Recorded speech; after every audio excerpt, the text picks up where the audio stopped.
Chegou. Aula do dia 29 de julho, com o professor, com o desenhista Éder Maurício. Então, Éder, seja bem-vindo e obrigada aí pelas suas contribuições.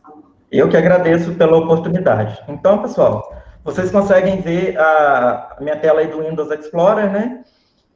Isso aqui eu vou fazer uma pequena demonstração apenas porque a professora pediu, né? E apenas para me apresentar graficamente. Isso aqui são alguns estudos que eu fiz em desenho digital, desenho todo digital, tá? E aí eu fiz a pintura, isso aqui deve ter uns 7, 8 anos. Isso aqui eu fiz para um ex-colega no campus, ainda colega, mas ex-servidor no campus, que agora está em outro campus, também o desenho e a pintura, em que pese verificar aí que são figuras humanas, mas vocês conseguem observar que eu faço um estilo mais cartoonizado, um pouco de chibi, né? O estilo, a simplificação do mangá japonês. Alguns desenhos, esses aqui eu desenvolvi num curso de desenho que nós fizemos no campus, em 2019, quando ainda era presencial. E aqui já tem umas demonstrações de como construir a figura, né? Nesse caso aqui, um cartoon, um cavalo e uma figura humana. Todos esses aqui foram durante o curso, que nós ofertamos lá no campus. Eu vou passar rápido, porque o foco não é, a exibição dos meus trabalhos, não, mas só para vocês terem alguma noção. Isso aqui foi um painel que eu fiz no arraiado do campus, para a pessoa colocar o rosto aqui. Isso aqui é até uma colega policial em Batiba, e meu sobrinho. E foi o arraiado do IFES em 2016. O painel, eu acho que se perdeu lá, estragou com chuva e tal, mas no futuro a gente faz outra. Uma pintura em tela, bem pequenininha, essa paisagem. Acho que ela... Não está ali não. Mas é uma bem pequenininha. Isso aqui também, demonstração no curso de como ter uma ideia de proporções. Lembrando que isso aqui é um estilo cartoonizado, não é um estilo renascentista. Eu tenho um vídeo desse aqui no YouTube demonstrando como que você faz as medidas, o quadrado mais 1/3 de quadrado, a medida para chegar nos tamanhos aqui, tá? Também do curso. Isso aqui foi uma paisagem que eu pintei, já vendi. Isso aqui são estudos também muito pequenos de flores. Também pintura digital. E eu vou pular aqui para a gente ganhar tempo. Esse aqui foi um cartoon que eu fiz, uma representação minha, esse mais gordinho e baixinho aqui, e o nosso colega do campus que vai dar aula com vocês também. Eu acredito que na turma de vocês também. Ele vai fazer uma demonstração. O nome dele é Manuel. Pois bem, para a gente retornar, e aí vai ficar pausada a demonstração, mas eu não vou nem fechar, não, que a gente já retorna para ela. Quando a gente fala em renascimento, eu gosto de lembrar um filósofo que não é da época do Renascimento, na verdade ele é um pouco mais recente, século XIX, que o nome é Nietzsche. É um filósofo alemão. Ele tinha uma visão de vida e uma visão de humanidade, ele até trouxe o conceito de super-homem, não super-homem, super-herói, mas o super-homem como superação do homem. E eu acho ele interessante para o Renascimento, para a gente comparar o que era até a Idade Média. O Nietzsche, em alguma crítica que ele faz religiosa, eu estou olhando para a tela aqui, estou verificando que eu deixei a câmera em cima e eu não estou olhando para vocês. Mas eu não conseguiria mudar isso agora. Vocês, por favor, tolerem. O Nietzsche tinha uma visão muito interessante do que é a humanidade, como eventualmente a religião viu o homem, e como pensar no porvir, na vida que não existe agora, mas sim na vida da promessa religiosa, que não é o nosso objeto. E o que tem de legal nisso no Renascimento? É que o Renascimento vem de um tempo em que se priorizava quase que com exclusividade esse porvir, que era a vida religiosa, que era pensamento em Deus. A gente fala do período medieval católico, né? Esquecendo aí o Oriente mais extremo, que a gente estuda até bem pouco, infelizmente. Mas aí, nesse ambiente muito católico, o Renascimento faz aquilo que o Nietzsche vem pregar muito tempo depois, que é valorizar o homem enquanto homem. Não quer dizer que ele não possa ter religião, mas é o homem por si mesmo. É uma diretriz do humanismo. Quando a gente olha as figuras artísticas, e eu estou falando do ponto de vista exclusivamente artístico, quando a gente olha aqui imagens, eu acho que vai ficar muito pequeno aí para vocês, mas acho que dá para ver. Quem tiver no celular vai ter mais dificuldade. Mas quando a gente observa a arte medieval, vou colocar algumas demonstrações, vocês vão notar que as figuras humanas eram simples, né? Eram meio que chapadas os olhos, não tinha apresentar profundidade, você não via exatamente um elemento na frente do outro. A escultura também era bem simplificada, né? Ó, a gente vê pelos pés, era quase o cartoon que a gente faz agora, mas um pouco mais humanizado. Quando havia uma cena de paisagem, ou aqui, uma paisagem interna dentro da igreja, ou uma paisagem aberta, parecia que estava tudo no mesmo plano, não havia uma profundidade, aqui os anjos mais atrás, o céu esmaecendo, ficando mais claro embaixo, mais escuro em cima, as figuras pareciam todas do mesmo tamanho, no mesmo plano. Vocês vão compreender isso melhor nas próximas demonstrações, que nós vamos ver os próximos trabalhos. Aí, quando a gente fala em Renascimento, não tem como não lembrar desses caras aqui, ó. Tartarugas Ninjas. Evidentemente que é uma anedota. Michelangelo, Donatello, Leonardo. Exatamente. Exatamente. Se a professora pedir exemplos de artistas, lembre dos nomes das tartarugas ninjas que acertam. Isso. As tartarugas ninjas, e na nossa apresentação eu vou colocar em ordem cronológica de nascimento, é o Donatello, Leonardo da Vinci, Michelangelo e o Rafael. Aí eu fiz aqui para brincar com vocês. O Donatello, ele já nasceu ali no início do século XVI, mas já tinha um trabalho muito bom, muito bom. E ainda era medieval, tá? Ele bebeu da fonte da arte medieval. Então não quer dizer que não existia arte. Mas ela existia com foco e começou a tomar outro direcionamento, que é valorizar a figura humana e tudo mais. Ao passo que o pensamento medieval, ele meio que, como que eu posso dizer para vocês? Ele tinha uma opção meio que pragmática mesmo, pela estética simples. Por quê? Ele queria mostrar o todo, a religiosidade do todo. O foco era o porvir, como diria Nietzsche, falando em filosofia, não em arte, mas a gente faz um paralelo aqui. Então, nós temos aqui um trabalho do Donatello, em que ele fez um dos... Eu acho que é São João Evangelista, tem o nome no arquivo aqui, tá? Os direitos autorais da imagem aqui eu peguei no Google, a gente está usando para fins educacionais e não comerciais, mas não são licenciados, tá? Nós temos também o São Marcos, que ele fez, um trabalho já muito diferenciado, e um de Davi, que ele fez. Esse de Davi é muito interessante a gente ver daqui a pouco o próximo trabalho, que a gente vai conseguir fazer algumas diferenciações em relação a um e outro, porque a gente tem esse Davi do Donatello e tem o Davi do Michelangelo.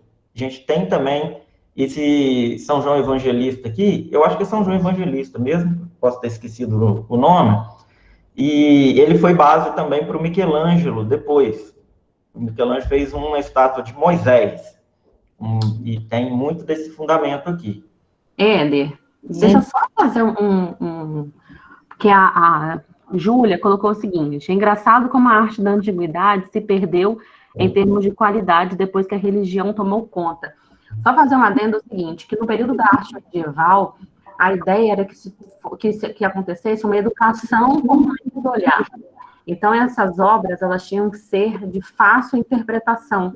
Por isso que esses desenhos eram tão simples. Esse olhar grande, esses olhos grandes das figuras do período medieval era para poder dar a intenção que tudo Cristo vê, tudo a religião está atenta. A mão tinha um posicionamento determinado. Então, tudo isso era feito intencionalmente. Não era porque eles não sabiam desenhar ou porque a igreja queria... Era porque a ideia era que as imagens fossem simples, para fazer uma alfabetização do olhar dentro do que a igreja queria, tá bom? Então, por isso que essas imagens eram feitas, normalmente eram imagens bíblicas e imagens de santos, que para fazer com que as pessoas ficassem dentro da igreja e automaticamente contribuíssem também, porque todo o processo de economia praticamente se dava por meio principalmente da religião católica. Com a queda do catolicismo, né, a questão do protestantismo, surge, essas imagens, elas não deixam simplesmente de existir. As pessoas começam a colocar, né, dentro da igreja suas intenções. Então, por isso que essas imagens têm um caráter estético menos rebuscado do que a gente vai ver no Renascimento. Até porque no Renascimento, nós temos aí toda uma questão voltada para a razão, para a ciência, o racionalismo. Então, é só para a gente poder fazer essa interlocução aí a partir dessa dúvida aí da Júlia, tá? Excelente apontamento, Júlia. Desculpa, Éder, mas eu achei importante para não perder esse fio aqui. Não, foi excelente a intervenção da querida aluna aí, Júlia, e também a do Henrique. Eu, como estava olhando o Windows Explorer, eu nem vi, mas eventualmente eu retorno no navegador e observo aqui os apontamentos. Tem toda razão a fala da Thalita, e digo a vocês que se eventualmente eu der informação aqui que não bater com eventual informação que ela tenha dado antes ou que passe no futuro, é claro que vocês vão seguir a dela. A minha visão é uma visão só de admirador mesmo. Ela tem a visão técnica, então é a quem a gente vai direcionar. Mas em relação a se perder qualidade e em relação à estética, eu vou juntar as duas observações aí, ser ou não ser bonito, a beleza, ela como que eu posso dizer? Ela avança conforme avanços culturais. E esse avanço não quer dizer melhorias, e sim diferenciações de um período para o outro. Então, para a época, era bonito. Aliás, é bonito ainda, tem vitrais maravilhosos. A arquitetura gótica na Idade Média era uma coisa fantástica, tá? Só que o foco era pensar era esse pensamento educacional de uma vida religiosa, tá?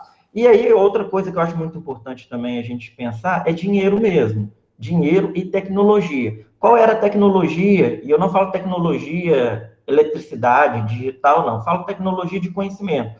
Qual era a tecnologia disponível para os artistas da época? Era aquela que a igreja dava. Com a tecnologia que foi sendo resgatada pelos renascentistas, e é um próximo passo que eu vou demonstrar para vocês aqui, isso foi se aprofundando. Teve algum grau de rebeldia e tudo mais, mas o negócio também é o dinheiro. A burguesia começa a fazer dinheiro, começa a ter eventuais comércios, e isso afeta também a arte, tá? Tanto o modo de pensar a arte, como a aquisição de materiais ou coisas do gênero. Lembrando que isso é 500 anos atrás, no caso do Donatello, 600 anos atrás. Isso é muito precário, tá? Então, não é que não existia arte. Existia, sim, existiam os estudos, mas eles tinham um direcionamento específico. Então, uma vez falado aqui, superficialmente até, do Donatello, ele nasceu no início do século XV, se não me engano. Mais ou menos na época do nascimento dele, foi descoberta essa estátua aqui, que é a do Laocoonte e seus filhos. Tem os nomes lá no latim, né? Mas que para a gente aqui não... O que importa é a ideia mesmo. Então, vamos lá. Uma vez que essa estátua foi descoberta, ela influenciou radicalmente o pensamento dos artistas renascentistas. E aí, eu já vou fazer uma explicação, uma explicação não, uma observação. Primeiro que eu acho que ela já influenciou no nome, porque essa estátua era muito antiga, ela era da época da Antiguidade Clássica. Ela trazia uma temática grega, tá? Aliás, grega romana com influência grega, porque era a questão do rei dos mares, que mandou a serpente marinha. A gente tem a serpente aqui, ó, até mordendo aqui a figura do Laocoonte, são os filhos dele. Poseidon deus dos mares, mandou a serpente atacar o Laoconte, que era um sacerdote, por algo que ele tinha dito. Mas na estética renascentista, a gente já vê uma grande diferença daquela estátua medieval, e não por falta de habilidade ou coisa do gênero, mas porque isso era uma estátua anterior. Essa era a estátua que já tinha 1.500 anos. Essa, Laoconte. E que foi descoberta em escavações. Então, isso aqui, gente, é muito grande e isso é mármore. Isso é mármore, é pedra. O cara pegava a pedra bruta e ia com cinzel. Aliás, essa estátua em si são 3 artistas que fizeram. Mas essa leveza, conseguiu o mármore ficar no alto. Pode ver que em alguns lugares aqui parece que quebrou. Isso não é uma coisa impressionante. Olha, a figura, todo o peso do mármore em pé aqui, apoiado no tecido, que parece que dá uma leveza, mas isso é pedra. E na perna aqui do filho do personagem principal. Eles fizeram uma experiência semelhante, só que com sabão, para entender um pouquinho sobre essa técnica de subtração, né? Que você tem esse bloco grande e vai retirando. Então, como eu falei com eles sobre a questão de arte grega, de como eram feitas essas esculturas, aí eles fizeram uma experimentação com sabão. Inclusive, eu falei mármore aqui, eu acho que Laoconte era mármore mesmo, mas eu não tenho certeza. Eu falei mais pelo acabamento. Eu sei que a do Michelangelo era mármore, com certeza. Exato. O Laoconte eu não vou afirmar, mas garanto a vocês que é pedra. Tá? Não era argila, não era esculpida no computador, impresso, na impressora 3D, não. Era com cinzel e batendo com martelo mesmo. Na base da pancada. É algo fantástico, e conseguiu uma leveza disso aqui. E aqui, eu tenho um comentário curioso para fazer com vocês sobre a estética do nu artístico. Ô Júlia, pode falar. Eu acho massa que, tipo, quando eu vou desenhar, eu pego uma folha de rascunho, rascunho ali meu desenho, depois eu faço na folha limpo, né? Eles não tinham como fazer isso com as esculturas de subtração, e eu experimentei, tipo, eu fiz com sabão umas 3 vezes. Eu estraguei os 3 sabões da minha mãe. Mas eles não tinham como fazer isso. Eles pegavam, ele não era só aquele ali, é só aquele bloco, e eles tinham que fazer naquele bloco mesmo. E era tudo bem matemático e detalhes e etc. Tudo muito bem pensado, sabe? Muito genial. Normalmente, Júlia, eles usavam croquis, tá? Fazendo esses pequenos rascunhos ali, só que não tinha como moldar isso no pequenininho para depois fazer um maior. Era o croquis para ter uma ideia do que, de fato, seria a pintura, a escultura, e posteriormente eles iam ali, de fato, no serviço bruto mesmo, esculpindo ali, né, na força bruta mesmo. Tem uma que eu acho legal, uma escultura que eu acho legal, não sei se vai colocar aí, não sei quem que fez, mas eu vi que fizeram um véu no mármore, eu fiquei bolado com aquilo. Só um comentário mesmo. Olha, e ver isso pessoalmente, assim, ver isso pela tela do computador, pela página do livro, já é surpreendente, mas ver pessoalmente Imagina ver é louco, é louco. É isso mesmo, Júlia. A Thalita falou, e é verdade. Existiam muitos artistas na época, não eram só esses poucos que a gente conhece. Então, primeiramente, com certeza haviam vários casos de erro, existiam erros. Com certeza, muito material foi perdido, tá? Mas não se engane, eles tinham a técnica, eles não começavam do nada, não. Havia um trabalho, quando a gente falar na parte da pintura, pode ter certeza que eles tinham um trabalho muito primoroso, e essa técnica do esboço, de fazer marcações e depois usar um decalque para transferir, isso já era usado lá. A gente usa até hoje, você já usa aí nos seus desenhos, mas já existia sim. Só que a dificuldade do mármore é que um eventual erro de cálculo ali do peso que ia sobrepor um determinado elemento ia quebrar, né? Então tinha que ser muito bem pensado. Mas não era uma arte espontânea, igual no futuro vai ter com impressionismo, expressionismo, mais ainda. Não era espontânea, não. Era calculada, era desenhada, era pensada e gastava anos. Não era coisa de um dia para o outro. Com certeza, não. Tem esculturas que levavam em torno de 5 anos para ficar pronta. Em relação... Perdão, alguém falou? Não, eu só falei que é justo que demore tanto. Olha isso, é muito rico em detalhes, é Sim. muito difícil. Não tinha como demorar menos. E lembrando que era outra tecnologia. A Lara perguntou por que algumas esculturas não tinham braços. Essa do Laocoonte, eu acredito que quebrou mesmo, tá? Ela tem, pelo que eu vejo aqui, eu acho que quebrou, mas não sei informar. Algumas quebravam por conta do manuseio, né, troca de lugares, quebraram por conta da troca de lugares. Outras quebraram por conta, quando gregas, ou, na verdade, romanas, né, porque as gregas quase não existem, quebravam por conta dos períodos de guerra e tudo, e algumas, os artistas deixavam, de fato, só esse cotoco próximo ao ombro, por conta do peso, porque ela pesava demais, né, quando fazia o braço, e aí ela desequilibrava. Então, para não ter esse desequilíbrio e correr o risco de perder a escultura toda, eles retiravam esses braços. Então, são essas hipóteses que tem com relação a essa ausência de braços. Isso, muito obrigado, muito bem esclarecido. A questão do nu artístico, que é uma expressão nossa, né? Uma expressão bem contemporânea, mas na verdade era só um nu. Eu tenho uma reflexão sobre ela que pode não ser verdadeira, mas é interessante. O ideal que eles traziam de representação, igual isso, era um sacerdote, todo musculoso, todo forte e tudo mais. Dificilmente um sacerdote, hoje, ou há 30, 40 anos, teria um físico assim.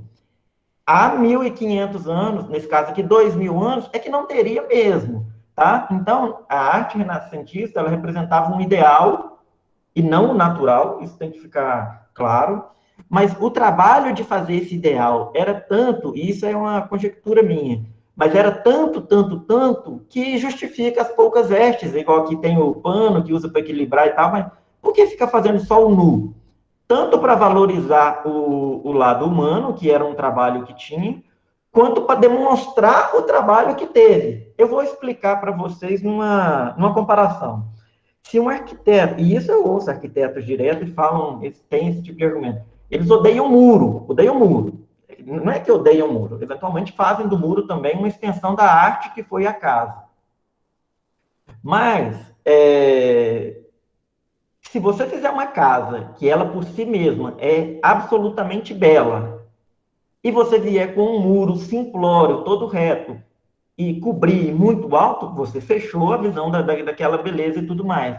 E eu gosto de fazer essa comparação, embora ideia minha mesma, de que você fazer todo o trabalho que eles tinham para demonstrar um corpo ideal, e não um corpo real, e depois vir e cobri-lo, e aí ele fica parecendo com qualquer outro corpo, isso até justifica um pouco essa ideia do nu artístico aí, expressão atual, né? O Gabriel perguntou se eles fizeram isso com a Vênus de Milo ou ela quebrou. Eu acho que quebrou, ela é bem mais antiga, né?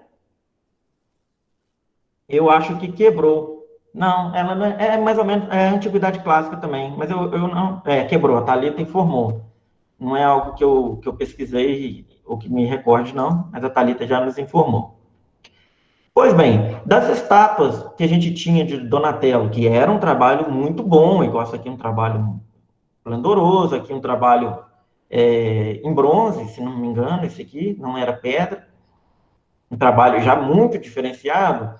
Com a redescoberta do Laocoonte, aí veio, assim, que enraizou, pelo menos no meio artístico, a expressão renascimento. Por quê? Não, nós vamos renascer com o ideal grego. Isso não quer dizer que a arte tinha morrido, a arte ainda existia. Mas nós vamos, então, é o que eles pensavam, e esse pensamento não era solto, né? Na verdade, a coletividade foi formando isso. Mas foram resgatando aqueles padrões de beleza da arte. E aí, se a gente lembrar que a Roma clássica teve uma influência enorme da Grécia clássica, aí aquela questão da valorização da vida de agora, retomando Nietzsche, havia o hedonismo, a ideia de que os prazeres da vida são os prazeres que eu vivo hoje, nessa vida. E esse tipo de ideia, então as demonstrações artísticas vão demonstrar isso que hoje faz sentido, não aquilo que há numa promessa religiosa, independente do credo, na época eram credos muito distintos dos nossos hoje, mas isso é uma característica que o Renascimento trouxe. Não, então nós vamos valorizar. E aí, né, como a gente estava num período saindo da Idade Média, que a predominância religiosa era gigantesca, pelo menos nessa parte geográfica que a gente estuda, da Europa ali, nós estamos falando da Europa continental, também a Inglaterra também, né, as ilhas britânicas lá, mas mais para o Oriente não, eu não sei informar como era o período no Oriente. Bem, com essa influência e com essa ideia de renascer, mas imediatamente precedido da Idade Média, misturaram, naturalmente, a gente vai ver isso em Michelangelo, a arte religiosa, ou melhor, os ideais religiosos, as demonstrações de figura religiosa, a temática religiosa, misturaram isso com aqueles ideais da figura humana. Ficou um humanismo, mas que é voltado para representar essas temáticas religiosas. No Leonardo da Vinci, eu coloquei ele aqui pela importância do nome, e ele ficou entre o Donatello e o Michelangelo, mas o elo maior, para mim, é o Donatello e o Michelangelo. Mas o Leonardo da Vinci já começa a querer demonstrar a figura humana de outras formas, e não aquela forma que a gente viu lá, que era mais chapada e tal. Aqui a gente vê que ele faz umas achuras. Achuras é essa sequência de linhas, uma pertinho da outra, para dar uma ideia de sombra. E a sombra e luz no desenho é que dá a ideia de volume. Tá? Olha como ele fez o desenho do olho. Aqui a imagem está um pouco... Se eu clicar para abrir, ela não vai compartilhar, porque eu estou compartilhando só o Windows Explorer. Mas dá para ter noção. Então, ele já começou... Essa linha central aqui, o Leonardo da Vinci, ele tinha um fascínio com simetria. Ele acreditava mesmo que a beleza correspondia àquilo que pudesse ser simétrico. Simétrico se eu tenho uma linha do meio, metade para cá, metade para a direita, tem que ser a mesma medida de metade para a esquerda. Isso no mundo real praticamente não existe. Talvez a gente até estranhasse se encontrasse alguém totalmente simétrico. Sempre tem. Éder, existem estudos científicos que colocam que o nosso cérebro, ele reconhece e gosta, né? O termo gostar, assim, não seria bem utilizado, mas eu vou usar. Ele gosta mais de coisas simétricas, porque é mais fácil de interpretar. Então, ele considera mais agradável, não bonito, mas mais agradável, porque ele tem essa facilidade de interpretação. Porque ele, na verdade, ele só vai espelhar um lado para o outro. Então, o que explica muito isso é a tal da lei da Gestalt, que eu posso falar com os meninos mais para frente, que é essa questão da simetria que o Leonardo, né, que o Da Vinci utilizava nos seus estudos. Isso. Aí, além da ideia da simetria, ele, para entender o corpo humano muito bem entendido, percebam vocês, naquela época não tinha selfie, não tinha foto, não tinha impressão de pintura que foi realizada em outro continente, não tinha nada do gênero. Então, como ele fez para estudar, porque além de ser fascinado pela simetria, aqui a gente vê relação de proporções. Ele foi fazendo uma demonstração de proporções. Tamanho da pálpebra para a sobrancelha em relação ao tamanho da pálpebra para a base do olho e coisas do gênero. A gente vai falar um pouco melhor daqui a pouco. Mas para estudar esses tamanhos da figura humana, entender a composição, por que os volumes que a gente via eventualmente eram ossos, igual a gente vê no cotovelo, a gente vê um pouco do osso, nos dedos, no início das falanges, a gente vê um pouco de osso, mas a gente também vê muito músculo, aliás, predominantemente músculos sob a pele. Então, o que ele fazia? Dissecava cadáveres. Aliás, isso era proibido em determinados tempos, mas eles faziam e hoje a gente tem recursos mais práticos para conseguir estudar a anatomia artística, né, que é só para ter interesse em como representar, mas aqui a gente já via que tinha uma qualidade de representação dos músculos, ó, do ombro para o braço, do peitoral aqui, como que ligava uma parte na outra. onde o osso aparecia mais, onde tinha tendão ligando, onde tinha músculo passando, os feixes de músculo. Era um trabalho primoroso, tá? Em relação à escrita, há quem diga que Leonardo da Vinci era uma figura bem difícil, bem reclusa, algumas coisas que ele fazia ele escondia, e ele escrevia de trás para frente. Ele fazia daqui para cá. Ele escrevia invertido, você tinha que olhar no espelho, porque há quem diga que era para guardar aí, segredos e coisas do gênero. Aqui, mais alguns estudos, a gente, só esse braço aqui, isso aqui é uma obra de arte por si mesmo. Isso aqui, quem desenha sabe que é um negócio muito difícil de fazer, tá? Então, ele usou a ideia de achuras, que a gente usa em quadrinho, o Manuel vai falar com isso com vocês, mas em quadrinhos, em mangá, usa muito essa ideia de achuras para representar volume. Ele também deu uma tinta aguada aqui para demonstrar volume, mas são técnicas distintas que aqui ele usou como complementares. É um trabalho primoroso. E nessa ideia de proporção, tem esse famoso desenho dele aqui, que é do homem vitruviano. Esse desenho, ele tem aqui um corte, por exemplo, no braço, que corresponde a um pontinho aqui embaixo. Ó. E aí, ele foi fazendo uma série de pontos, aqui ele dividiu em vários pontos, que é mais ou menos o que eu mostrei no videozinho que eu fiz para o grupo de desenho nosso do campus aí, o que eu demonstrei aqui, como você tem uma linha, eu dividi ela na metade, em outra metade, para chegar à base do que seria o olho. E isso aqui não é proporção ideal, não. Isso aqui é a proporção desse desenho. Como que a base do nariz, menos um quinto aqui, se eu me recordo bem, corresponderia à base da orelha, e em cima a linha final do olho com a parte superior da orelha e tal. E fui fazendo as medidas para esse desenho que eu criei. Mas é claro que isso não existe proporção ideal, porque cada um é cada um, varia muito. E num cartoon, então, varia muito mais. Até porque o cartoon tem muita liberdade. Mas, em relação ao homem vitruviano, ele fez, e no rodapé aqui da página de desenho, tem muitas explicações dele. Do que corresponde ao que, qual é os tamanhos, não sei o quê. Aí eu peguei uma publicação aqui que traz uma dessas explicações para vocês verem. Quase deu aqui para ver a anotação embaixo, mas os pontinhos que ele marcou as proporções, a gente vê. Proporção, que vocês que estudam aí, sabem da matemática, é basicamente a relação entre igualdade ou eventual desigualdade entre uma parte e outra, um elemento e outro. Né?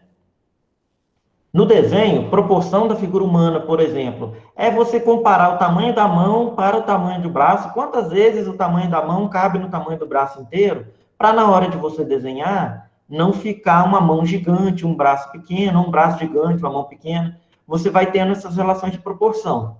Por exemplo, ao desenhar um rosto, é muito comum usar o olho como medida. A distância entre um olho e o outro é um olho, neste desenho ou nesta pessoa. Porque isso varia, fica muito claro. Para a arte de hoje, isso não é regra de forma nenhuma. Mas a proporção dentro do rosto, usa o olho. Da ponta final de um olho até o outro olho, formando um triângulo, vai até a base do nariz, em um determinado desenho. Aqui, ó. Depois eu demonstro isso no programinha, se for o caso. Acho que já tem aqui naquele mesmo desenho. Mas perdi o desenho do Batman. Paguei. Não tem problema, mas tinha ali. Tá aqui, perdão. Eu fiz aqui um triângulo, ó. Então, essas duas distâncias correspondem a essa distância. Mas lembrando que não é uma regra. Para o Leonardo da Vinci, ele fazia como determinadas regras. E aí eu tenho uma publicação aqui da BBC que demonstra essa relação de proporção que ele achava muito importante. E isso aqui é só uma demonstração, tá? Na verdade, todo esse desenho aqui é cheio de medidas. Mas, por exemplo, esse retângulo verdezinho aqui, ó, esse aqui, vocês conseguem ver? Alguém informa na mensagem aí se dá para ver? Consigo ver. Sim, no grale. Beleza. Esse retângulozinho verde aqui, ó, são 10 retângulos iguais que correspondem à altura da base do pé até o teto da cabeça, aqui. Lembrando que isso não é uma regra, tá? E esse mesmo retângulo corresponde ao tamanho do rosto, pegando da base do cabelo até o queixo. E aí, só de falar isso, vocês já percebem que a figura humana não é feita na régua. Porque, por exemplo, a base do meu cabelo hoje, que eu já tenho menos cabelo do que eu tinha há 10 anos, por exemplo. Aí tá triangular, né? Sim. Isso vai variar, tá bom? Mas é só nesse desenho. Serve para isso, a gente está falando exclusivamente dele. Aí uma outra proporção que eles explicaram aqui, ó, o tamanho do pé aqui está em vermelhinho, ó. O pé aberto de lado aqui está em vermelhinho. Aí, se você contar o tamanho desse pé, 1, 2, 3, 4, 5, 6, 7. Exatamente 7 vezes o tamanho do pé é o tamanho do corpo. Então, o tamanho do rosto, vezes 10, é o tamanho do corpo. O tamanho do pé, vezes 7, é o tamanho do corpo. E aí ele foi fazendo essas proporções. Por exemplo, do meio da junta aqui do braço e antebraço até a ponta do dedo mais distante, mais longo, ele marcou aqui, a publicação que está marcada em amarelinho, e eles mostraram que ela tem uma relação também com a altura. Qual relação? 1, 2, 3, 4 vezes. Na hora de desenhar, isso tem que ficar muito claro para vocês, que isso aqui a gente não faz dessa forma. Até porque a gente, muito raramente, você vai ver uma figura humana tão de frente assim. É um pouquinho de perspectiva que se aplica pela altura dos nossos olhos e tudo mais, isso aqui já cai por terra, tá? Na pintura, na escultura, o Leonardo da Vinci também tentou fazer, mas as publicações que eu já vi, os livros que eu já li, assim, pelo que eu me recordo, não aprofundei muito, mas ele não foi tão bem em escultura. O negócio dele era mais essas investigações do corpo, ele tinha algumas ideias em relação ao corpo humano, só que a gente está focando, mas essas aqui e na pintura. Temos aqui a dama com arminho, aqui estão as marcas do tempo já, mas esses quadros eram mais coloridos do que isso aqui. Durante muito tempo acreditou-se que eles usavam as cores muito carregadas de cinza e muito escurecidas, mas quando fizeram restaurações, viram que são até bem coloridas, tá? Essa é uma pintura dele, mostra um tipo de beleza muito típico da Roma ali, dos anos 1580, não, perdão, 1480 a 1500, tá? Aqui, em relação ao trabalho medieval de luz e cor, quando a gente abre uma arte medieval para olhar, a figura era basicamente pintada plana. Aqui colocou só um volumezinho, tá vendo? Ó, uma partezinha mais escura e representou a figura. Só que o volume não é bem isso. Olha, em alguns era plano. Praticamente ignorava a ideia desse volume na pintura. Pelo padrão estético da época e não por desmerecimento, né? Aqui, ele já traz ideias, quando vocês estudam em física, na parte de ótica, ideias geniais, assim, ele já começou a trazer. E é um dos principais nomes, precursores dessa ideia. Que a gente vê aqui, ó, isso aqui, a luz está vindo da direita para a esquerda aqui, ó. De cima, um pouquinho de cima, assim, para baixo. E aqui, na sombra, tem luz.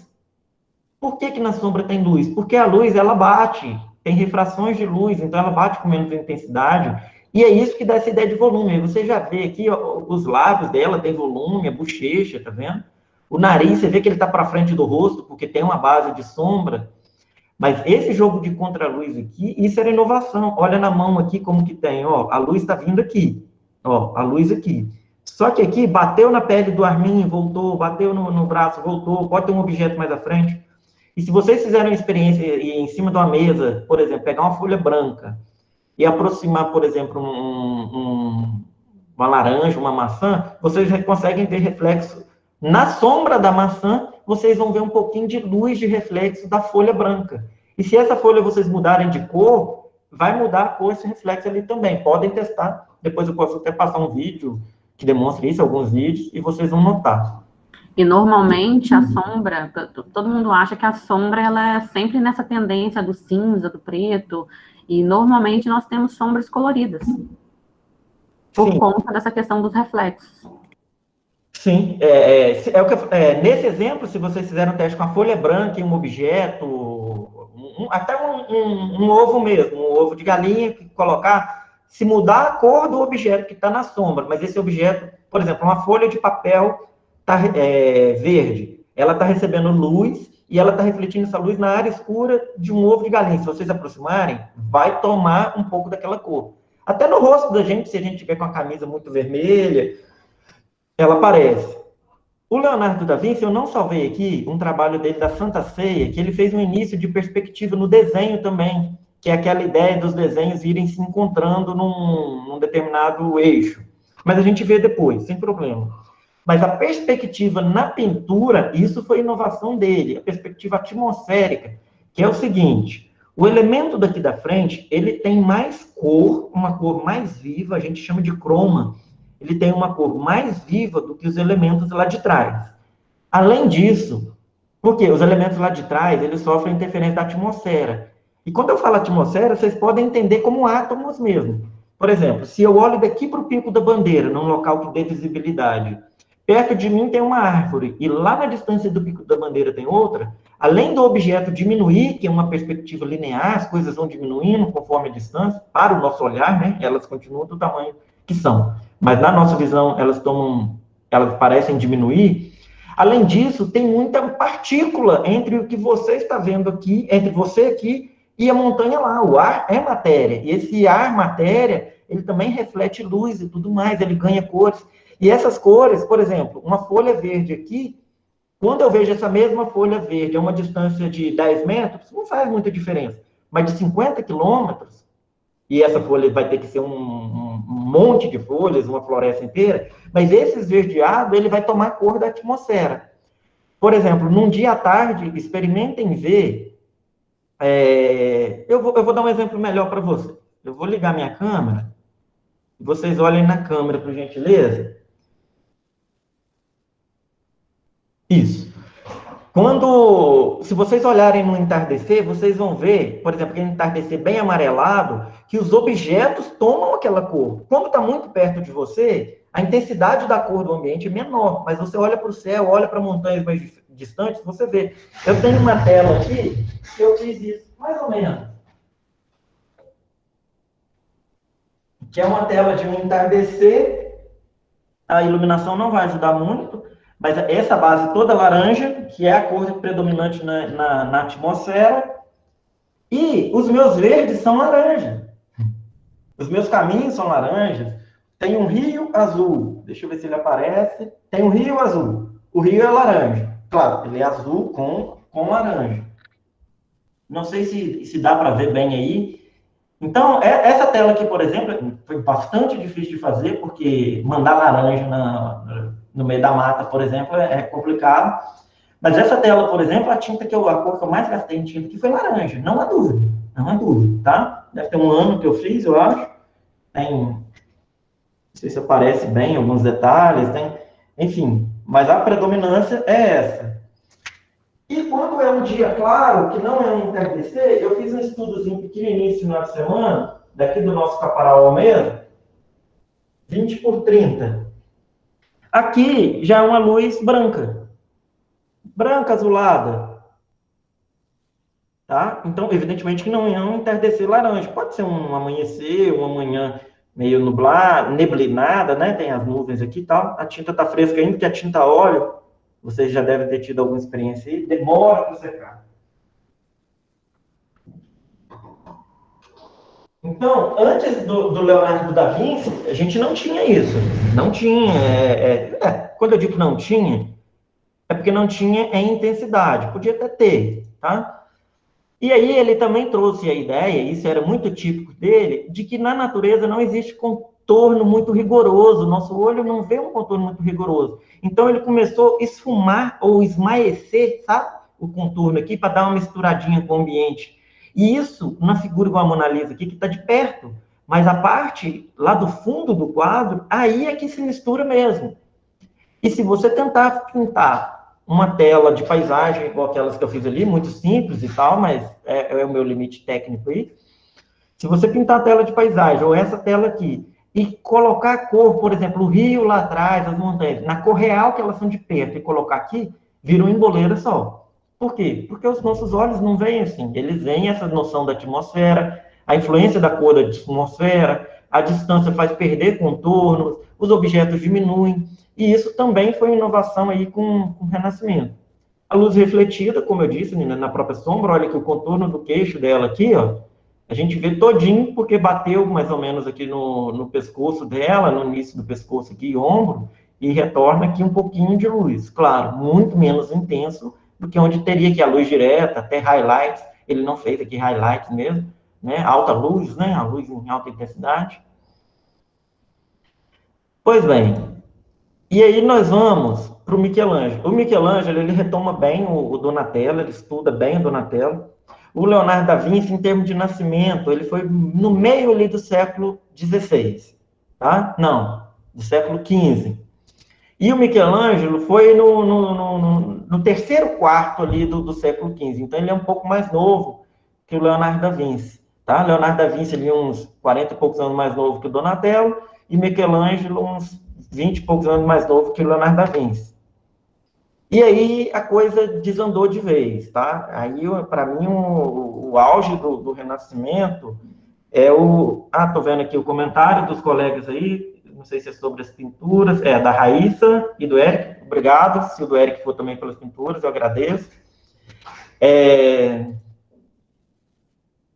O Michelangelo, para mim, é o auge, tá? Eu vou dizer para vocês, eu tinha um livro dele maravilhoso, daqueles livros gigantes, de 50 centímetros de altura e tal, paguei, acho que uns 2 salários mínimos nele na época, lá em 2001. Humilde.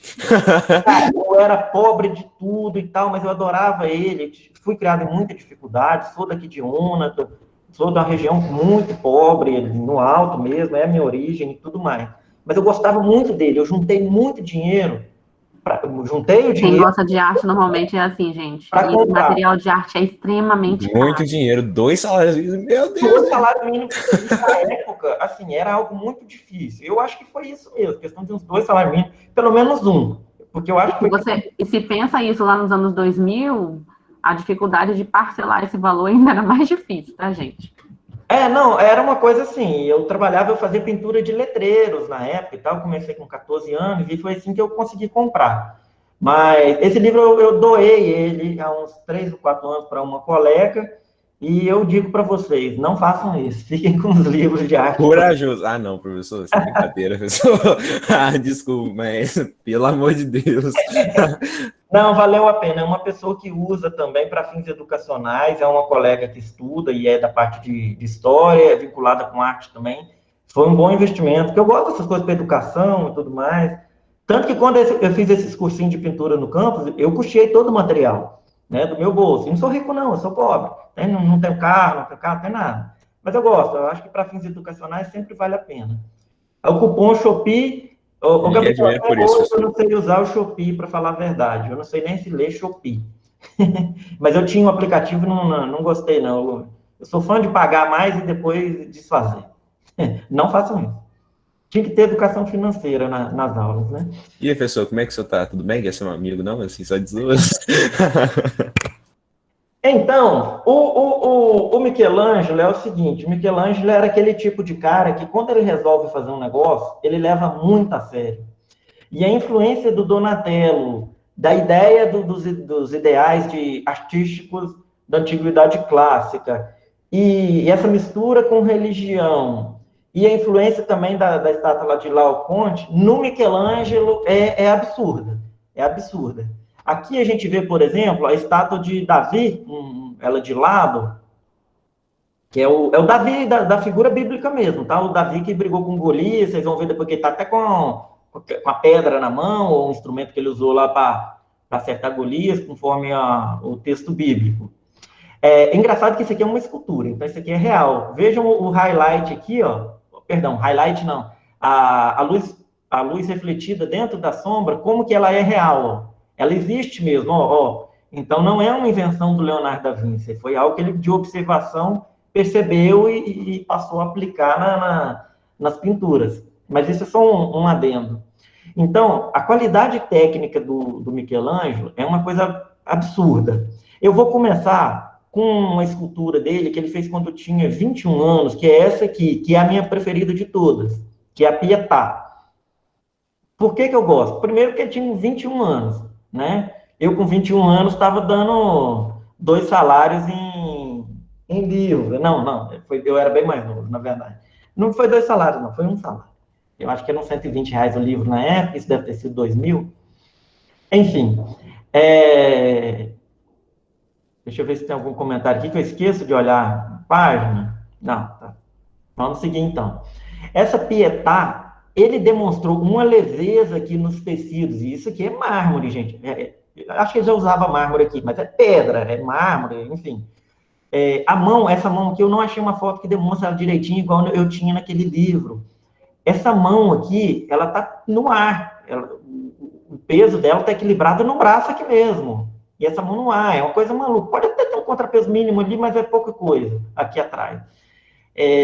A perna aqui no ar, tá vendo? É uma coisa magnífica. E isso, além de fazer esse trabalho anatômico, ele começou a demonstrar as costelas, às vezes no braço, igual na Laoconte, na de Laoconte.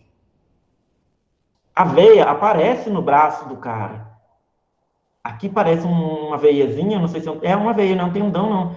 Aparece a veia, tá vendo? E o Michelangelo fazia isso com primor. E isso aqui aos 21 anos. E anatomicamente muito bacana, o tamanho da figura, tudo muito perfeito, o semblante de Maria entristecida, Jesus aqui certamente já falecido, né? Como que ele quebrou o eixo do corpo aqui, ó, a gente usa essa linha de simetria aqui para desenhar, a gente usa isso como uma linha de ação para passar os elementos, e aqui ele fez uma dobra pelo movimento, uma perna mais em cima, então o volume apareceu aqui mesmo. E aí Michelangelo, ele trouxe para a pintura o estilo de desenhar, de fazer a figura da estátua. Vou refazer a frase, talvez ela não tenha ficado boa. Ele começou a pintar tal como ele esculpia. Ele queria que as suas figuras pintadas parecessem ter volume, de tal forma que lembrassem mesmo as estátuas. Eu tenho uma demonstração aqui, ó. No Davi, esse aqui é uma parte do rosto de Davi, visto em outro ângulo, de baixo para cima, tá? E lembrando que isso aqui são os ideais do Michelangelo. Isso aqui, uma pessoa dessa aqui, com esse...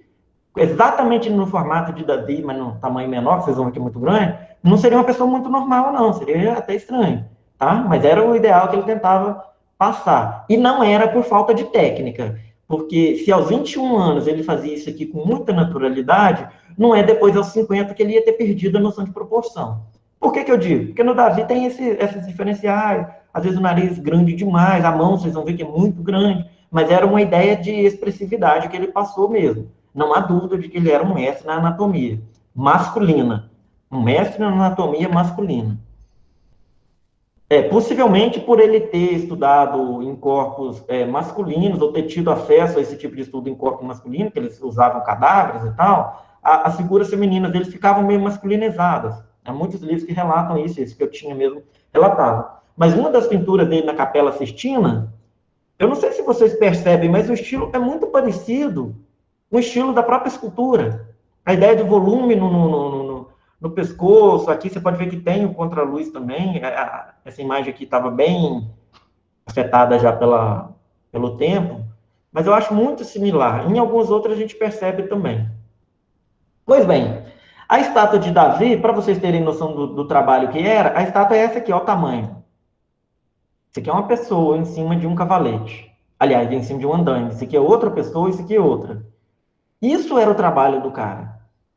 É uma coisa assim... Nossa, eu francamente não tenho nem palavras. Isso aqui é impossível para a gente hoje. Anatomicamente, a representação, muitos detalhes, muito bem feito. Mas igual a mão, se vocês pegarem um homem vitruviano lá do Leonardo da Vinci, vocês vão ver que essa mão aqui é gigante. Gigante. Tá? Ficou grande. Algumas pessoas não conseguem perceber. Mas, por exemplo, se você vê a diferença do tamanho da mão dessa senhora aqui para a mão de Davi, a de Davi é muito maior, muito maior. E já a cabeça dela, para a cabeça de Davi, é claro que a estátua tem 5 metros de altura, é maior. Mas olha como que a proporção não é a mesma. Parece que a cabeça de Davi tem um volume de 4 vezes, talvez, o da cabeça dessa senhora.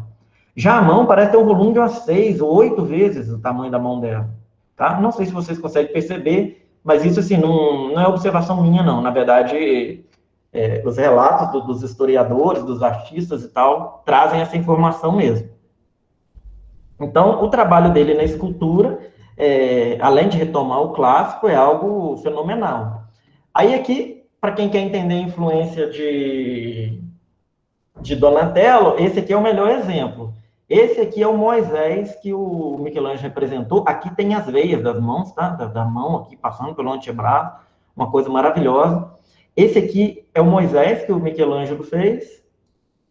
E Donatello tinha feito São João Evangelista, tá? A mesma pose, ó, um semblante diretamente inspirado.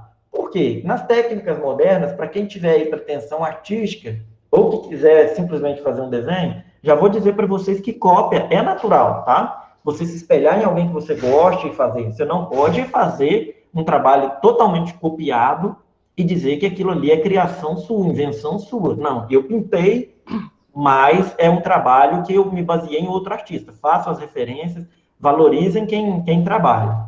E reparem que a de Michelangelo, ela é menos estática, ela tem mais movimento. Você tem esse movimento, ela é uma inspiração, mas você tem esse braço que não está tão colado ao corpo, você tem esse rosto que já está virado de perfil, ela já não é tão estática e tão reta como a do Donatello. Isso dá para a gente identificar uma certa diferença aí entre os dois, e também a diferença de tempos, né, da própria evolução aí desses elementos da arte. Isso mesmo. O pé aqui dele a gente consegue ver que está arqueado, ó, tem mais naturalidade. As forças dessa representação do humano ideal também, ó, os braços muito fortes, esse tipo de representatividade, tá? Lembra muito o estilo das artes romanas mais antigas mesmo.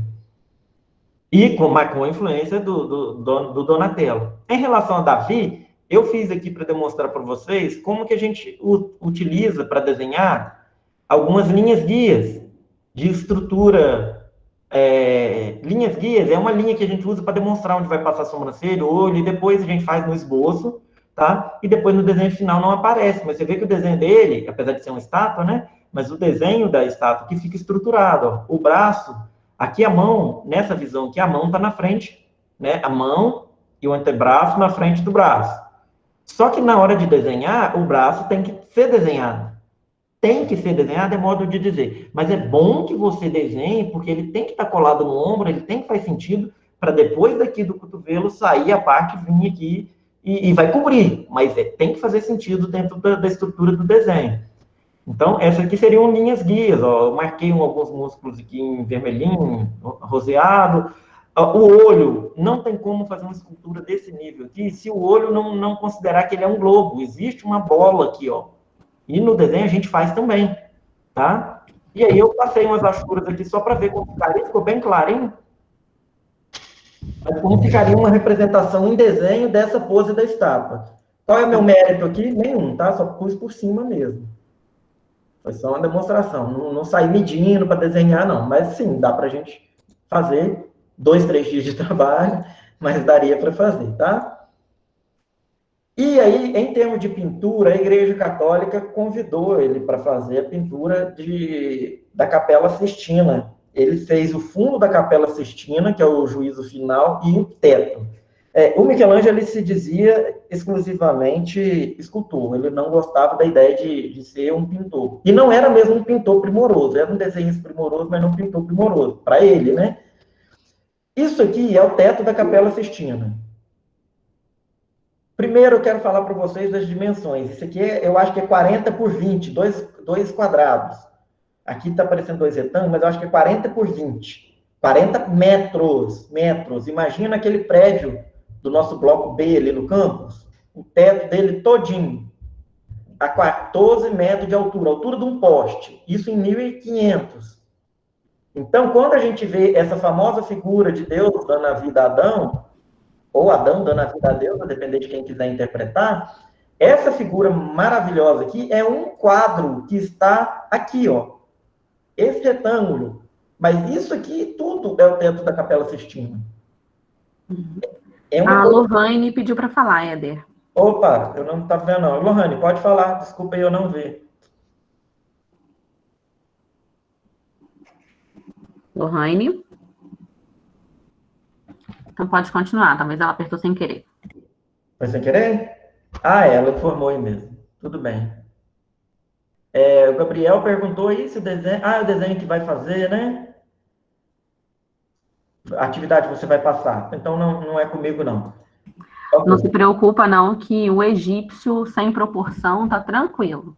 Esse próximo agora que precisa trabalhar com as proporções, porque os egípcios não utilizavam proporção e nem perspectiva nos desenhos, tá? Então, aí nesse caso não tem problema não, tá, Raíssa? Muito bem. Então, gente, além da dificuldade de pincel, o cara tinha que fazer, às vezes já começando ali o comércio, talvez até tivesse alguma coisa muito rudimentar, mas tinta tinha que fazer, tinha que montar andaimes pesadíssimos, não era um andaime de hoje, que é a barrinha de ferro que vai encaixando, e que já é difícil. Era coisa muito difícil. Além disso, a técnica para fazer essas pinturas no teto, e para 500 anos depois, elas estarem lá ainda, com muito boa qualidade, isso aqui era o seguinte, gente, o teto estava pronto. O artista, ele tinha que vir com a camada de gesso e pintar enquanto o gesso estava fresco. Pintando enquanto o gesso está fresco, daí o nome a fresco, e é claro que era por pedaços que ele passando, não dá para fazer isso tudo, mas pintando com gesso fresco, a tinta se integra ao gesso e fica durante muito tempo, enquanto o gesso ficar.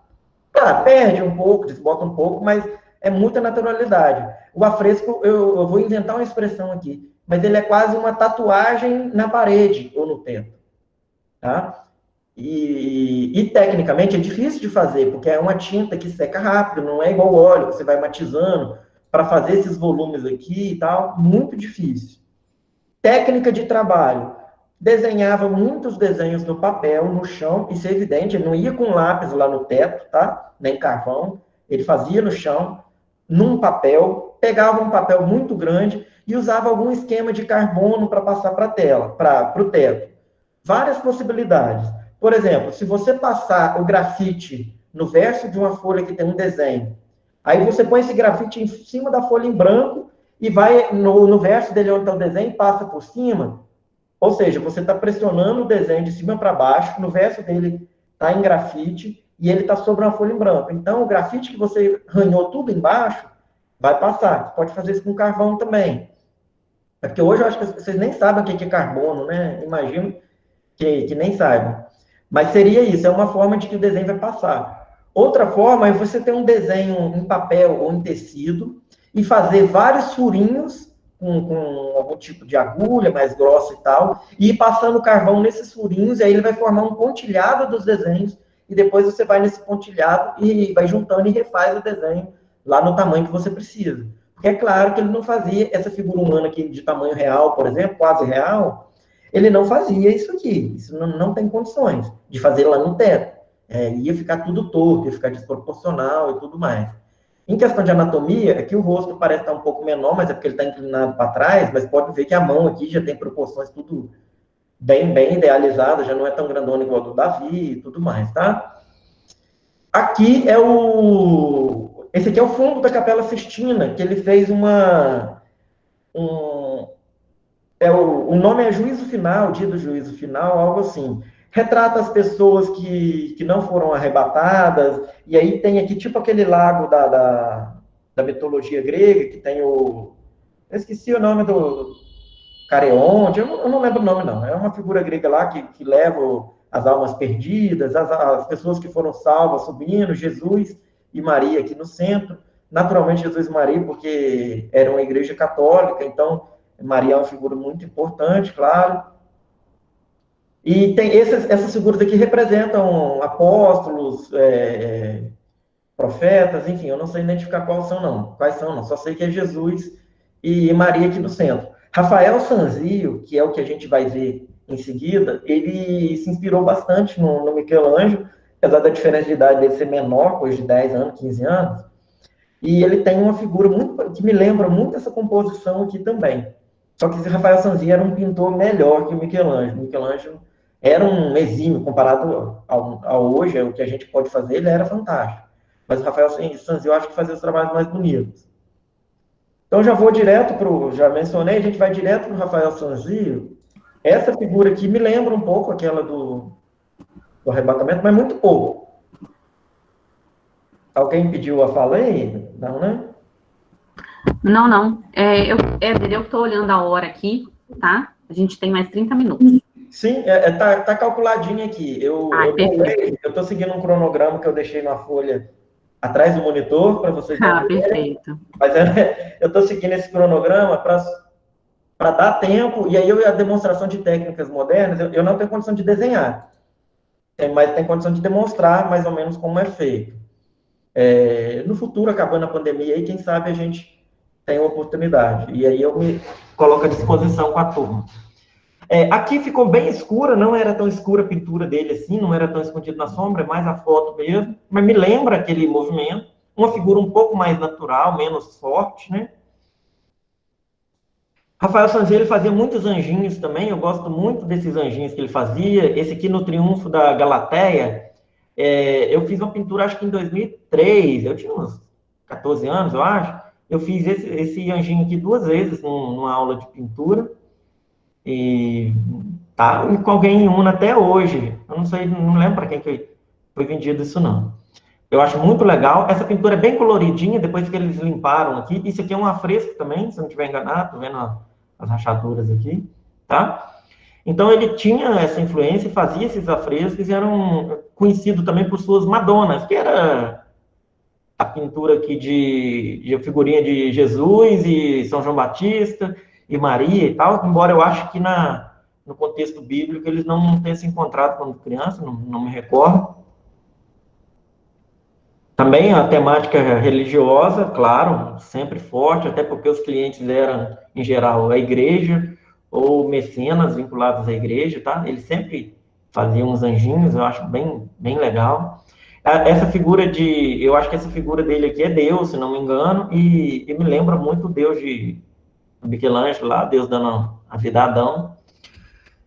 E o trabalho dele que eu mais gosto, porque eu também gosto de filosofia, é esse aqui, que é a escola de Atenas, que é a escola que Platão fundou. Então, não é um tema religioso, é um tema filosófico, e aí a gente vê que é um marco também para o humanismo. Não, quero retomar a ideia dos filósofos gregos. A gente tem ao centro ali, eu não me lembro se ele representou Sócrates e Platão, eu acho que aqui é Platão e Aristóteles, um e um é outro, tá? Não sei, esse aqui deve ser Platão, que é mais velho, né? E Aristóteles. E se eu não estiver enganado, esse aqui é Sócrates, que foi representado, tá? Por que eu gosto disso aqui? Primeiro, porque a composição, isso aqui é um afresco também, tá? É grandão, isso aqui é gigante. Primeiro, porque tem uma composição com figuras, fazendo sentido, um olhando para a outra, essa aqui olhando para a tela, essas aqui olhando talvez aqui para o texto, aqui, o outro olhando, essa aqui dialogando com ela. Então, todas fazem sentido dentro da cena. Esse aqui olhando, esse aqui escrevendo, esses aqui apontando para as figuras que estão chegando, que são os donos da academia, né? Isso aqui é uma pintura de uma estátua, não é uma estátua lá, ele pintou e tal. E aqui, a perspectiva linear que eu comentei com vocês, que é a perspectiva no desenho, não tanto, como eles estão praticamente todos aqui a 4, 5 metros de distância, um personagem do outro, então não vai ter uma perspectiva atmosférica entre eles. Mas a linear, que são essas linhas aqui, todas estão indo para o mesmo sentido. É como se tivesse um ponto aqui, que todas as linhas retas aqui da construção, estão ligadas nesse ponto.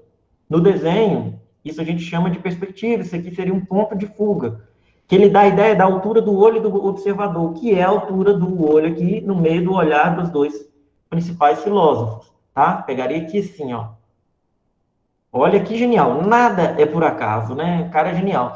Podem perceber que essas linhas aqui, até essas linhas aqui da abóbada, respeitam um pouco a perspectiva. Tem alguns lugares que parece que ficam um pouquinho fora. Não, respeita bem, tá? A linha aqui como que vem para cá, e essa aqui, já está bem menos inclinada indo para aqui.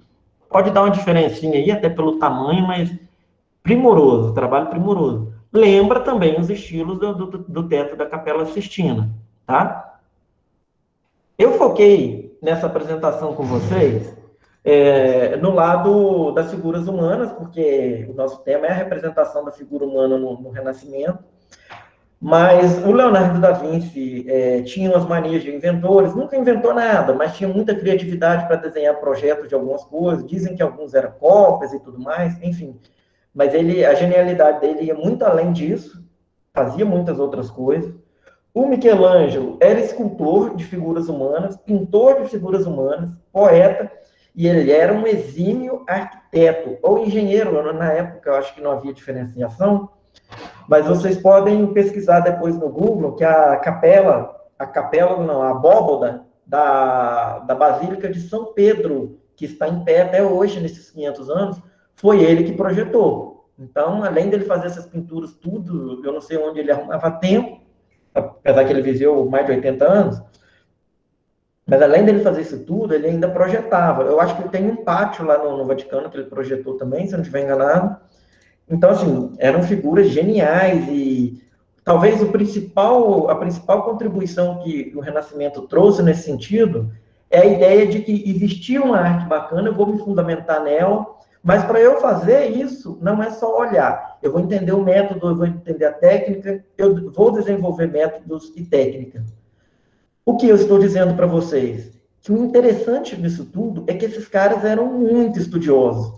Eles eram igual vocês hoje, que estão estudando aí, tem muitas coisas para verem nos estudos de vocês.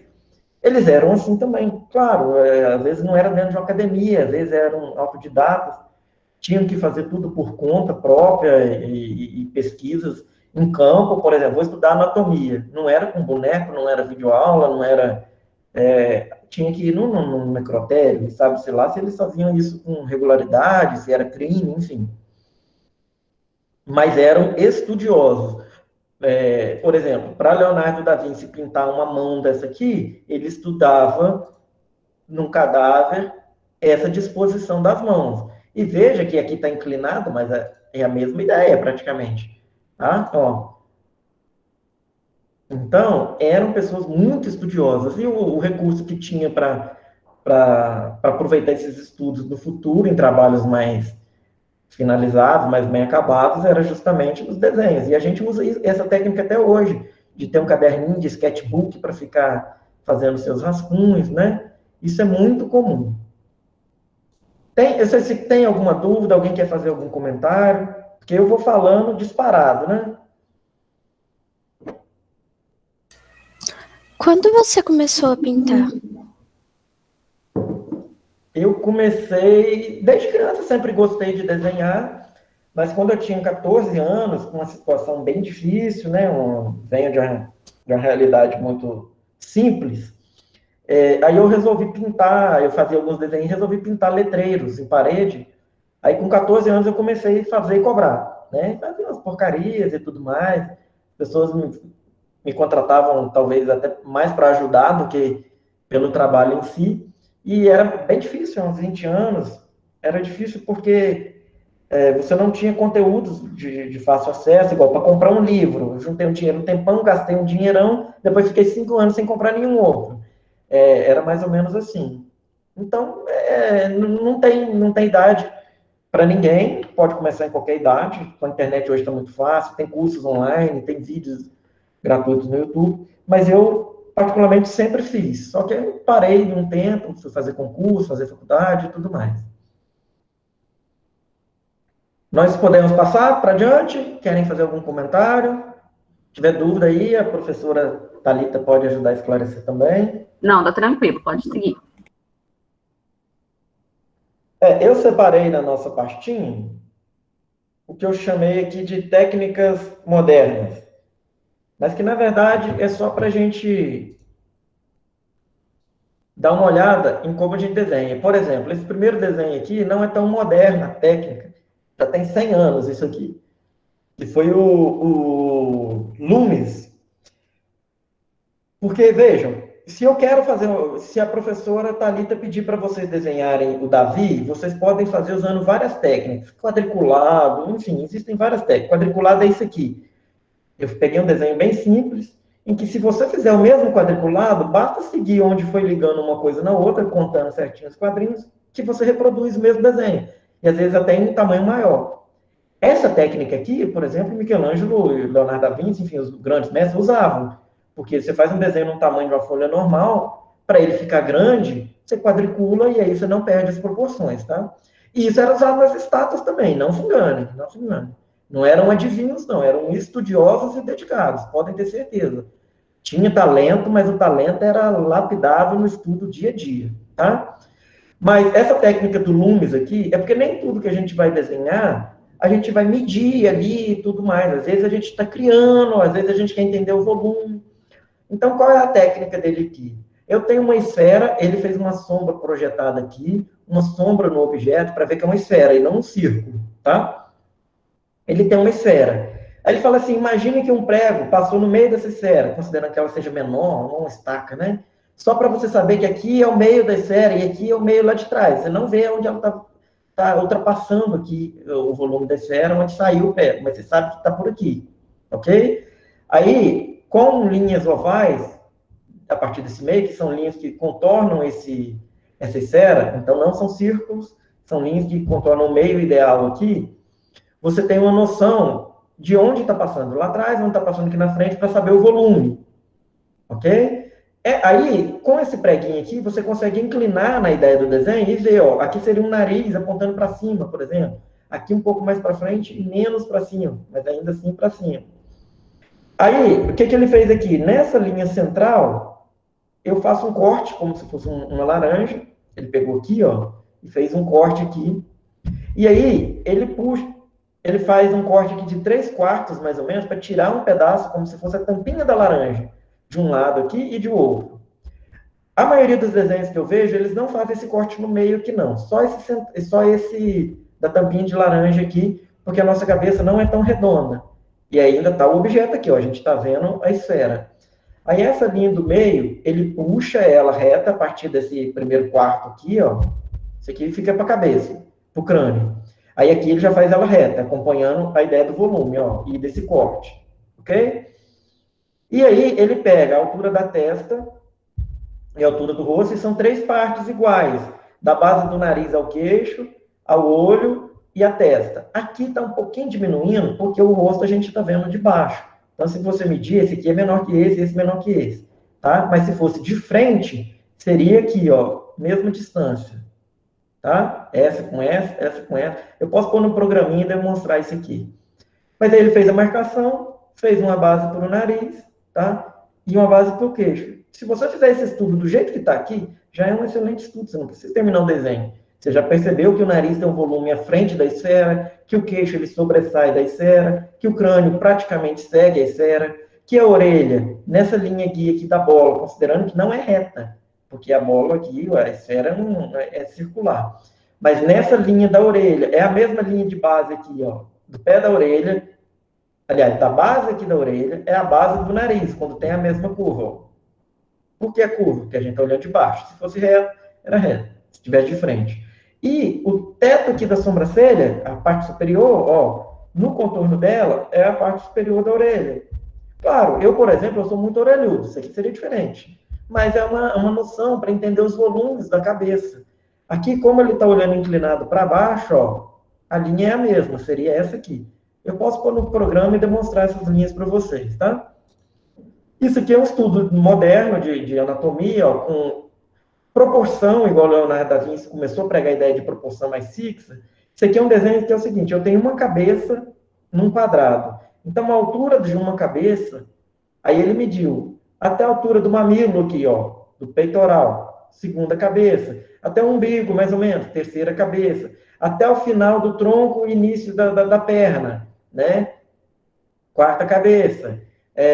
O joelho, aqui a parte superior do joelho, está na sexta cabeça e meia. Então, se a gente for desenhar, basta desenhar um quadrado e mais 8 quadrados de cima e embaixo, que facilita na hora de fazer uma figura humana igualzinha essa aqui, ou muito parecida. Aí ela de lado, é claro que vai ser mais larga, não vai ser um quadrado igual esse aqui, tá?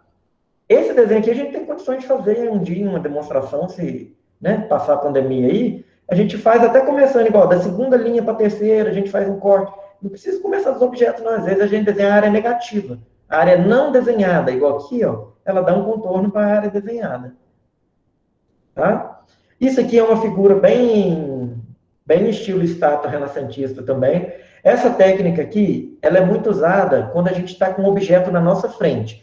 Aqui eu estou criando um desenho, nessas duas aqui.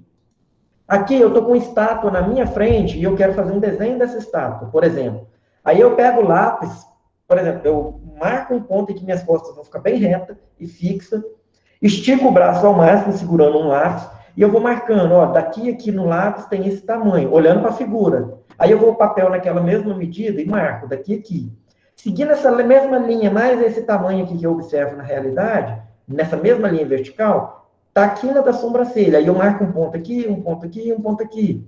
Olha, se eu pegar do ponto da sobrancelha até aqui, medindo no lápis, no que eu estou vendo na realidade, por isso que o braço tem que estar esticado para não perder proporção e as costas sempre no local fixo, tá? Deixa eu abrir aqui a câmera, porque narrar isso não está muito fácil, não. Ó, eu estou com a minha caneta, vocês olhem por gentileza na imagem. Eu estou com a minha caneta de desenhar aqui na mídia digital e eu quero desenhar esse pote de iogurte aqui, ó, que eu uso como porta-caneta. Então, eu estabeleço uma posição fixa na cadeira e eu faço isso aqui, ó. Eu meço a ponta do pote, a parte de cima do pote, e meço na caneta. Achei esse tamanho aqui, ó, com o braço preso aqui. Aí eu vou no desenho, marco esse ponto, para saber a altura. Aí eu mantenho o braço naquela mesma postura, que o ideal é esticado, tá? Eu estou fazendo aqui só para demonstrar para vocês. Aí eu vou marcar a largura. Achei aqui. Prendo num olho, marco, vou lá no lápis, no papel e marco usando essa mesma medida. E assim eu vou fazendo todas as marcações. Foi o que o artista fez nesse trabalho aqui, ó. Da orelha até o finalzinho aqui da cobertura da cabeça aqui, não sei se são um pano, um capacete. Então, ó, na linha horizontal, o final aqui, ó, do encosto da nuca é a mesma altura do lábio. Por sua vez, na linha horizontal, ele marcou o final aqui com esse aqui, que não é nada, então não é relevante, mas vamos lá. O final da orelha aqui é a mesma altura da sobrancelha, né, da linha horizontal. A sobrancelha aqui na mesma linha horizontal, só tem que medir a distância. Aí na vertical, ele mediu que está alinhado o olho aqui, o início, com a sobrancelha, com o final desse traço aqui, que é uma marcação do volume entre a sobrancelha e o contorno aqui do nariz, que o nariz projeta para frente. Então, na linha vertical, o lábio termina aqui no mesmo lugar, tá? E é uma técnica também de fazer. Eu acho essa técnica bem difícil de utilizar, eu acho quadricular mais fácil.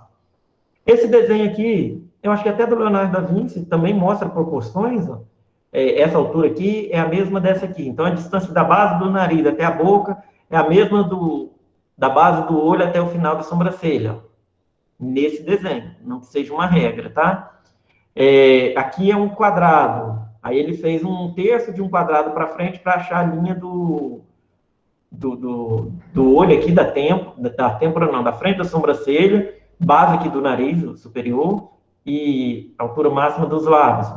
Então, é um quadrado aqui, mais um terço de um quadrado aqui, né? E assim, ele é a ideia de proporção, um tamanho com o outro. Aqui, mesma coisa. Isso aqui, a gente viu uma figura de 8 cabeças aqui, ó, altura 8 cabeças, só contar, né? Essa aqui tem 7,5, 7 cabeças e meia, ó, metade de uma bola dessa, de um círculo. E aqui ele também dividiu as alturas ideais dentro da cabeça em 4 partes. Ó. E aí você vai ter a noção da altura. Então, para desenhar utilizando esse tipo de parâmetro, facilita. E a gente não perde muita proporção.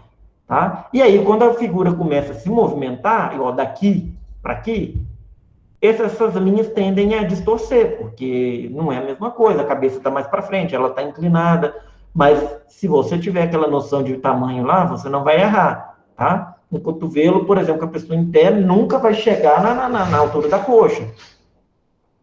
A menos que seja uma questão muito específica da anatomia da pessoa, mas em geral não, tá? Aqui, ó, dividida, isso aqui é um retângulo, não chega a ser um quadrado não, mas vamos dizer que é um quadrado aqui, ele dividiu em 4 partes. Então, da quarta parte inferior, ele tomou como base do nariz. No meio, da metade da cabeça, ó, no meio da metade da altura da cabeça, ele colocou o início superior do olho. Da base do nariz para o queixo, ele dividiu em 3 partes, e na primeira parte, a altura da boca. Então, o crânio pegaria aqui, ó. Tá? A testa, início do cabelo, naquela mesma divisão de terços lá do lumes. Tá? E por que tem aqui o crânio da pessoa, a caveira aqui mesmo? Porque se a gente não souber como são os ossos, como eles formam os dentes e tudo mais, se a pessoa estiver sorrindo, você já não consegue desenhar o dente ali dentro, vai ficar artificial. Tá? Então, a gente estuda muito como são os ossos, estuda como são os músculos para conseguir fazer. O nosso tempo está se esgotando, e eu fico feliz com isso, porque eu não vou ter que desenhar muito, porque eu não conseguiria desenhar no programa para vocês. Mas eu vou parar aqui a apresentação e trocar de tela, e colocar a tela do meu programinha de desenho. Ele está aparecendo para vocês? Não, ainda está carregando. Tá aparecendo. Apareceu agora, né? Esse aqui é um programinha que eu utilizo com a mesinha que vocês já viram aqui. Então, uma técnica de desenho, quando a gente tem um desenho pronto, uma técnica que a gente usa, isso aqui a gente não aprende a desenhar, isso aqui é para ampliar. Para aprender, a gente usa aqueles métodos do Lumes que eu mostrei ali, eles são muito bons. Depois, Thalita passa para vocês, quem tiver interesse, quiser pesquisar aí, Lumes, L-O-O-M-I-S, Lumes. Eu vou escrever aqui, né? Eu acho que eu consigo escrever também, consigo. Acho que é assim. Mas quando a gente já tem um desenho pronto e a gente só quer copiar ou ampliar o tamanho dele, o que a gente faz? Quadricula, faz o quadrado do mesmo tamanho, um com o outro aqui, e faz um outro aqui. E essa outra região de quadrados, essa aqui, ó, não precisa ser do tamanho da anterior. Se eu quiser ampliar, eu vou fazer os quadrados maiores, mas mantendo o quadrado, porque aqui é quadrado, aqui tem que ser quadrado. Se eu fizer retângulos aqui, o desenho vai ficar absolutamente torto, tá? Mas se eu tiver uma imagem, e eu não carreguei nenhuma aqui, não, mas nós temos 5 minutinhos. Até que horário mesmo? Eu tá ali. 11h30. 11h30. 11h30? Então tá bem em cima, mas dá para fazer uma demonstração bem rápida aqui. Vamos pegar aquela cabeça que eu demonstrei há pouco, vou colar ela aqui, tá? Esses macetezinhos de programinha de desenho, se vocês tiverem interesse depois, a Thalita passa meu contato e eu passo para vocês, tá? O que eu faço, não tem problema em passar, não. Mais com a conversa, com um pequeno grupo aí, enfim. Olha só, como que é um desenho de quadriculado? O desenho de quadriculado, eu tornei mais opaco aqui, como se estivesse colocando uma folha por cima para eu ver, mas vocês podem quadricular no desenho original, tá? O desenho de quadriculado é o seguinte, eu vou pegar uma ferramenta aqui de lápis, pode ser esse, só para demonstrar. O desenho de quadriculado é o seguinte, já que podia ser maior, mas no nosso tamanho aqui, o mesmo tamanho. Então, eu vou olhar aqui que o quadro 1A não tem nada, o 2A não tem nada, no 3A, eu já tenho uma quininha aqui, ó. Então, eu começo marcando bem de levinho, para ficar fácil de apagar, tá vendo, ó? Então, 2 traços que tem no 3, 3A, 3A. Então, se só tem 2 traços, ficou mais fácil de acertar, tá vendo? No 3B, é mais 2 traços, morrendo uma quininha aqui. Claro que isso aqui depois você ajusta. Tá vendo? Então, vamos localizar o olho. Não, o final do olho aqui, ó. Ele tá no 6D. D6. Tá aqui, ó. Nesse caso, vai fazer um círculo por conta do globo? Não, não. E nesse caso aqui, eu só tô copiando. Então, você não precisa fazer aquelas formas básicas. Ó, no 6... Ele só está copiando aquilo que está em cada quadradinho. Então, ele está seguindo a ordem alfabética, que é a ordem numérica. Isso. E copiando exatamente o traço no quadradinho correspondente. Coluna 7, linha C, coluna 7. Então, esse mesmo quadradinho aqui, ó, deu para perceber? Eu vou fazer mais vermelho, ó, 7C. Tem isso aqui na quininha do 7C. Então, eu vou no 7C e vou fazer aquela mesma quininha. Em linhas mais ou menos retas, não tem problema. O 6B, essa linha continua e vem até aqui no 6B. Você faz com traço bem levinho, mais ou menos na metade, entre o 5 e o 6, na linha A, é onde ele vira. Tá? E aí, ele vai chegar aqui, ele faz uma descidinha, e já tem mais ou menos a metade dele aqui, e nessa metade restante, e nessa metade aqui, já tem mais uma linha que é da parte de cima do capacete ou da touca. Na linha 4 aqui, ó, na coluna 4, linha A, é só um encontro, ó. Então, essa aqui é uma técnica que é só você identificar onde estão os elementos e ir reproduzindo. Por quê? Porque é mais fácil acertar só um quadradinho. Por exemplo, eu quero fazer esse nariz. O ideal é você ir seguindo um componente só, tá? Mas pode fazer todo o contorno em volta primeiro, qualquer jeito. Ó, no finalzinho da coluna 6, na linha E, eu tenho o nariz. Coluna 6, linha E. O nariz está aqui, ó. Não precisa ficar igualzinho nesse momento que você está só marcando. Depois você melhora. Desde que você passe bem devagarzinho, depois você vai passar o desenho mais bem acabado. Isso aqui termina na 4F. 4F.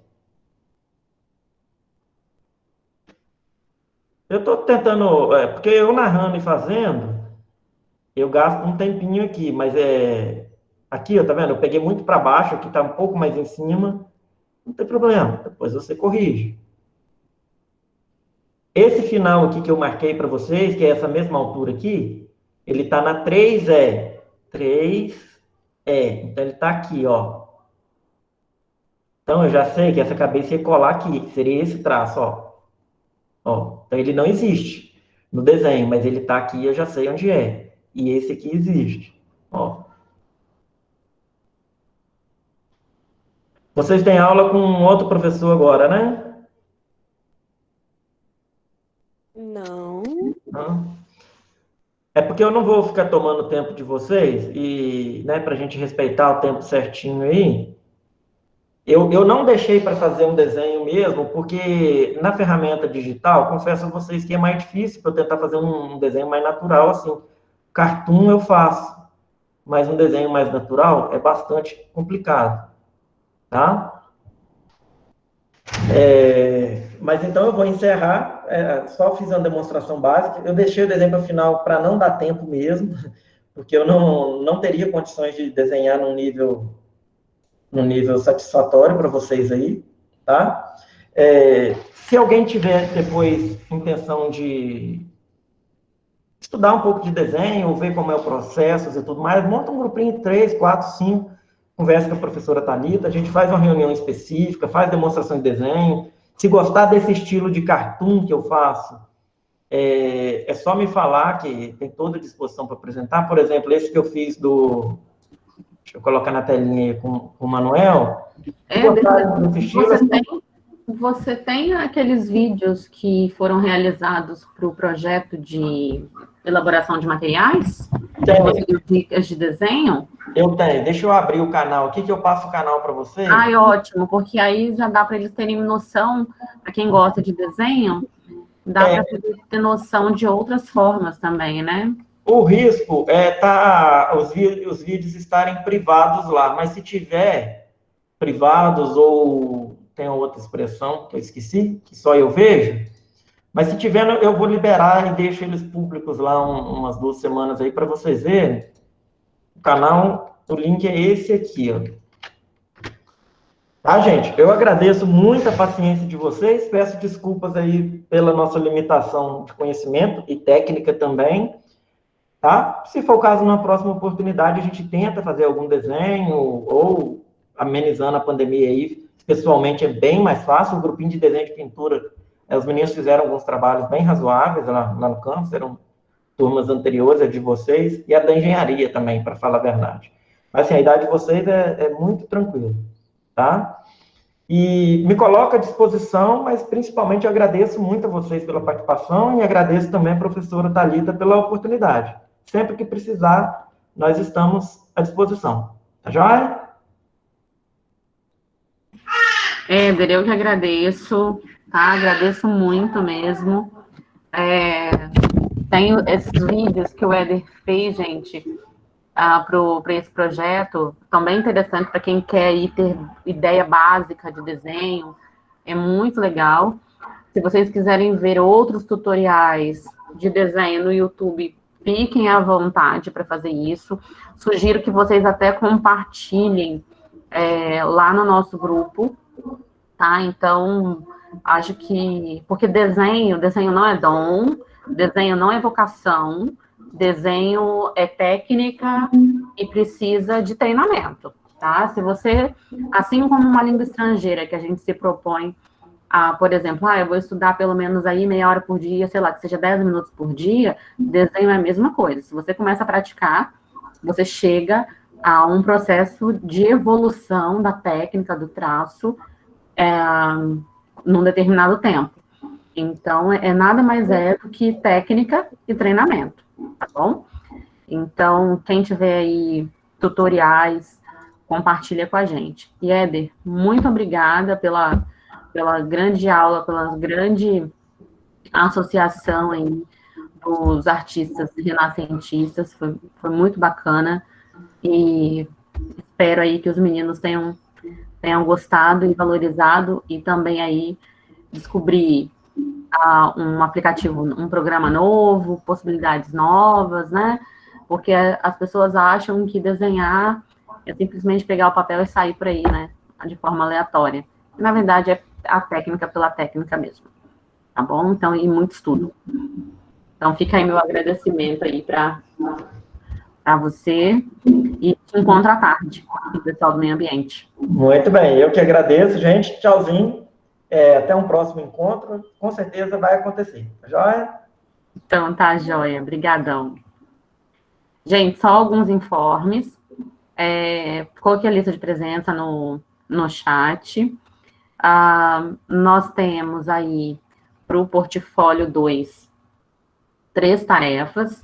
Uma de resumos dos vídeos que estão... Eu coloquei um PDF de orientações também lá na plataforma. Então, sigam essas orientações que estão nesses PDFs.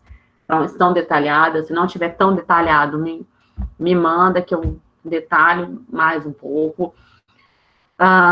O portfólio 1, né, a primeira etapa de avaliação do portfólio, nós temos agora, dia 30, finaliza aí amanhã a entrega. Quem já postou, eu ainda não corrigi, não peguei para corrigir. Vou corrigir a partir de segunda-feira. Então, vocês têm aí até amanhã para postar a primeira etapa do portfólio. E tem até, se eu não me engano, dia 27 de agosto, para postar a segunda etapa do portfólio, que são 3 tarefas.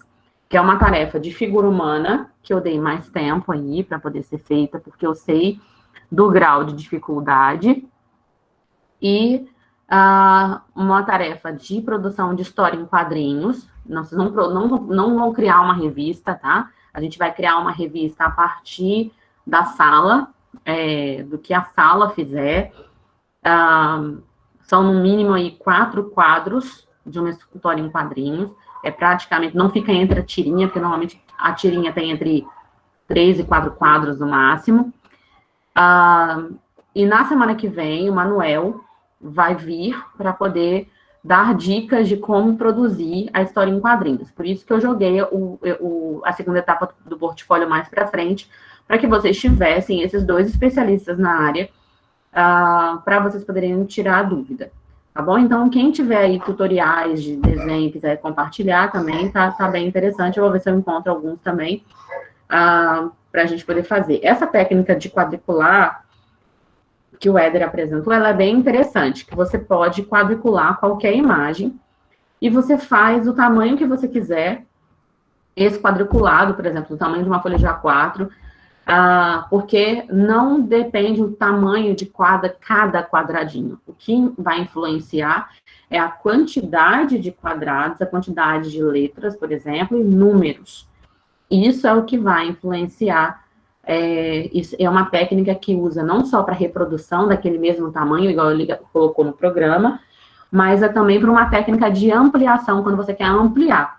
Você faz a mesma quantidade de quadrados, ali de quadriculados, só que maior ou menor. Você faz essa técnica também para poder fazer essa reprodução. Algum comentário, alguma coisa? Os vídeos de arte medieval, arte renascentista já estão na plataforma. Os das palestras também, tá? Então, tá tudo lá já desse módulo.